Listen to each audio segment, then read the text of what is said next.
So coming to this 89 votes, 89 votes. So this is according to canonic law. Yes. So if the number of cardinal is high, is low, 89 is just the law. Yes, so the law is 2/3 of the cardinals that are present. In last election, when Pope Francis was elected, if I recall correctly, there were 115 cardinals that were present there. So the necessary amount of votes was much lower. It was not 89. In this case, because there are 133, then that's why 89 votes are needed for the election of the new pontiff. If in the future we are going to have maybe 300 cardinals, well, then the votes are going to be, the votes needed are going to be 200 of those 300. So it depends on the quantity of cardinal electors. I want to take you a little bit back, if you allow.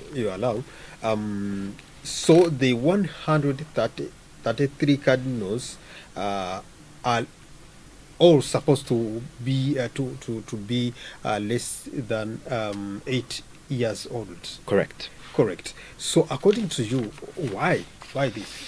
That is a very good question. I think the change, as I said, happened in 1971.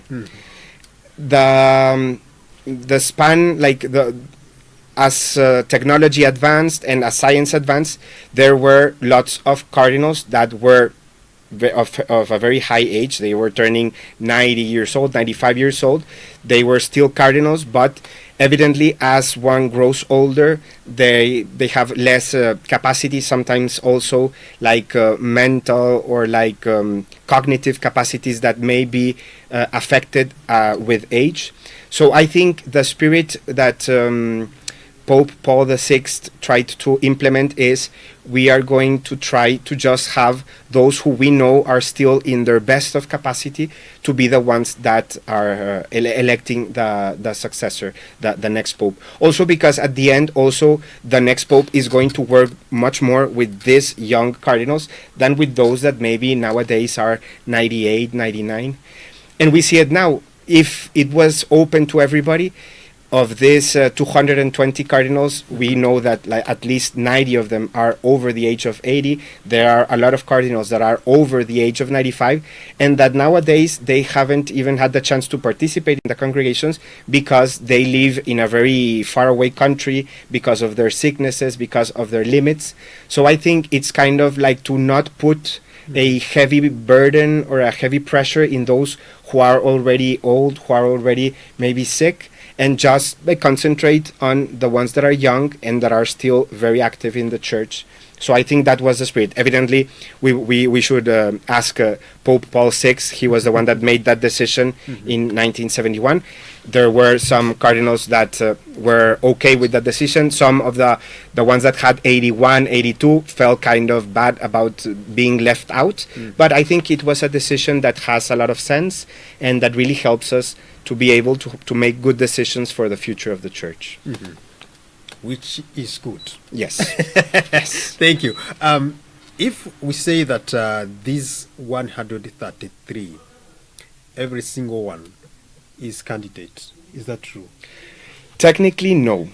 Why? Because to be elected a pope, one must be a baptized Catholic male, and that's basically the only requisite.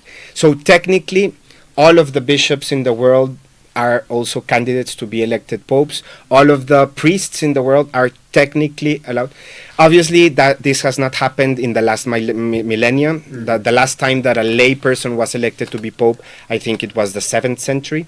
So these last centuries, the ones that are elected are always inside participating in the conclave. In fact, if we go to the law, there is a possibility that says, okay, if the cardinals elect someone that is not present in the conclave, there is a whole process of what to do to secretly go and get him and bring him to the conclave so that they may ask him, do you accept? It has not happened, but the law is there to give the possibility.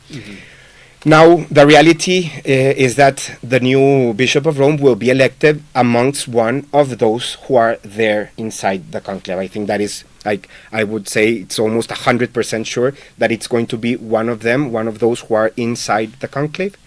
But technically, it could be someone from outside too. Wow.